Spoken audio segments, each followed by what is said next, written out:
The advent of the Rural Electrification Administration ushered in an era in which neighbors were able to join with neighbors to form not-for-profit electric cooperatives and bring electricity out of the cities and onto the farm. From that day in 1935, when the first REA pole was set up in Piqua, Ohio's cooperatives have worked toward the goal of providing clean, safe, affordable, and reliable power for their members. To better serve members, Ohio's cooperatives needed to control their source of generation. Buckeye Power was formed, and after several years, reached an agreement to build the Cardinal Station. Since 1968, Cardinal has been bringing the light and the power to rural Ohio. We flip a switch and the light comes on, but did you ever stop to think about from where that power comes and how it's produced? Ohio's countryside. Rural Ohio is served by consumer-owned electric cooperatives, which offer competitive rates and excellent service while being an involved and vital contributor to the communities. Cardinal Station is part of the strength of Ohio's electric cooperative network. Located in Brilliant, Ohio, along the Ohio River, Cardinal Station's 3 coal-fired units generate over 1.8 million kilowatts, or enough power to serve nearly 1 million consumers. Buckeye Power Incorporated, a power and transmission generation cooperative owned by the 25 electric distribution co-ops that serve Ohio, owns 2 out of the 3 units at Cardinal Station. Coal is burned to produce electricity at Cardinal. To provide enough electricity to meet the needs of an average electric cooperative member, Cardinal burns about 6 million tons of coal annually. Coal is delivered in 3 ways: by truck, by rail car, and by barge. Conveyor belts move the coal to the storage piles or into the plant for immediate use. A significant amount of coal used at the Cardinal plant comes from nearby mines. Cardinal's unloading facility can handle 5 million tons of coal per year.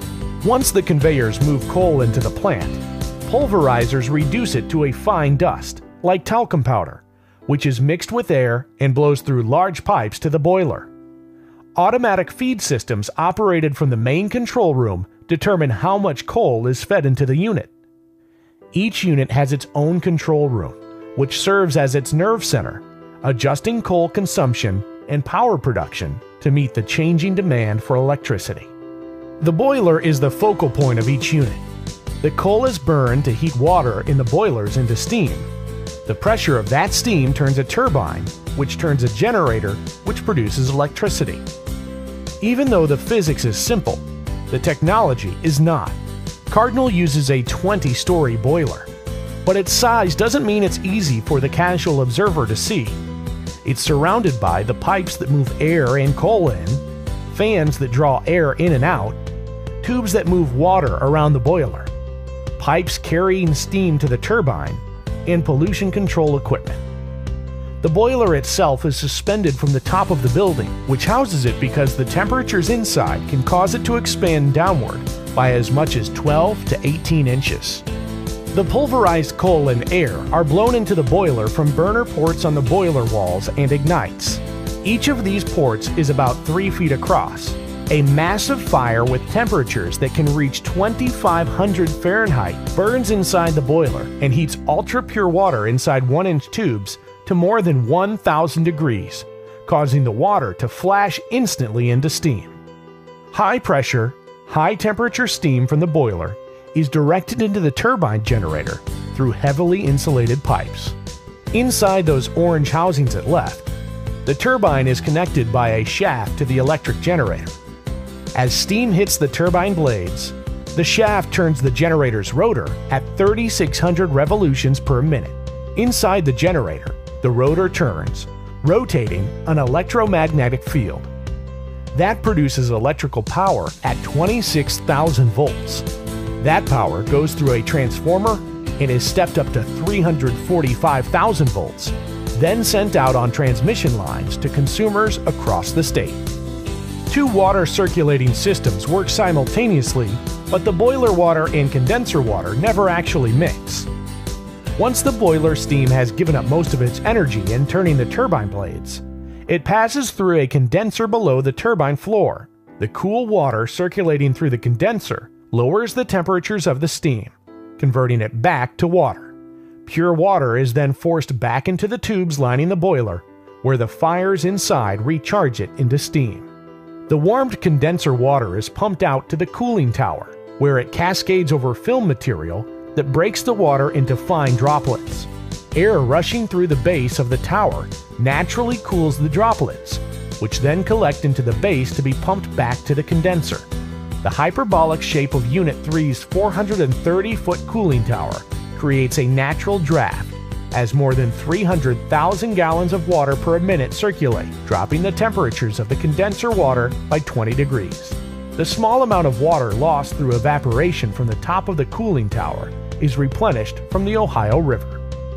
While the cooling systems handle the heat, special equipment is cleaning the hot air coming from the boilers. About 10% of the coal that's burned inside the boiler is not consumed. It remains as particles of clay, rock, and minerals known as ash, similar to the ash left when you've built a campfire. About 80% of this non-burnable material, called fly ash, floats out of the boiler along with hot gases.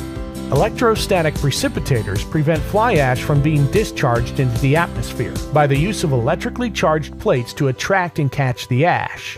All three Cardinal units have precipitators, which remove over 99.5% of the fly ash produced by burning coal. That translates to about 60 tons of ash per hour when all three units are running at full load.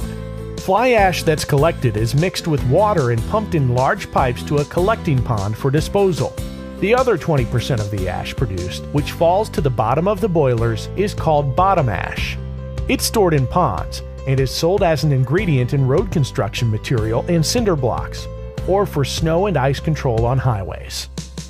Buckeye Power is committed to preserving a healthy environment and spends millions of dollars annually operating and maintaining environmental control equipment. A number of wildlife and habitat observation and preservation projects are ongoing at Cardinal Station. Generations of herons, egrets, and other wild bird species have grown up at the fly ash pond. The newest addition to the wildlife around Cardinal Station are peregrine falcons. The Cardinal plant is equipped with state-of-the-art environmental controls, making it among the cleanest coal-burning power plants in the world. We've invested about $1 billion in advanced technologies like electrostatic precipitators, selective catalytic reduction systems, and flue gas desulfurization systems that remove more than 90% of regulated pollutants such as nitrogen oxide, sulfur dioxide, and mercury. Ever mindful of doing what's best for its members, Buckeye Power tied the flue gas dispersal system with the cooling tower, avoiding the cost of building a new stack. It's the first time that this type of system has been used in North America, and it saved millions for Ohio's cooperative members. Buckeye Power is at the forefront of renewable energy in Ohio. It has agreements to purchase power from biodigesters at a poultry farm in Mercer County, a dairy farm in Williams County, and a hog farm in Morrow County, along with methane generation at landfills in Hancock and Perry counties. These projects supply enough electricity to serve more than 3,500 homes. Buckeye Power also has a 30-megawatt share of the Story County wind farm in Iowa. Buckeye has installed solar-powered panels at locations across the state, and other renewable sources will be added to Buckeye's power supply as they become available. Cardinal Station's size and complexity are impressive, but what's really impressive is that more than 5 decades ago, a group of 24 small electric companies found a way to unite with the common goal to build the Cardinal Station. Ohio's electric cooperatives' continuing investment in Cardinal demonstrates our commitment to the vision and our values: accountability, integrity, innovation, and commitment to the community. As Touchstone Energy Cooperatives, the power of human connections coupled with the commitment to member service is a testament to the power of the cooperative spirit.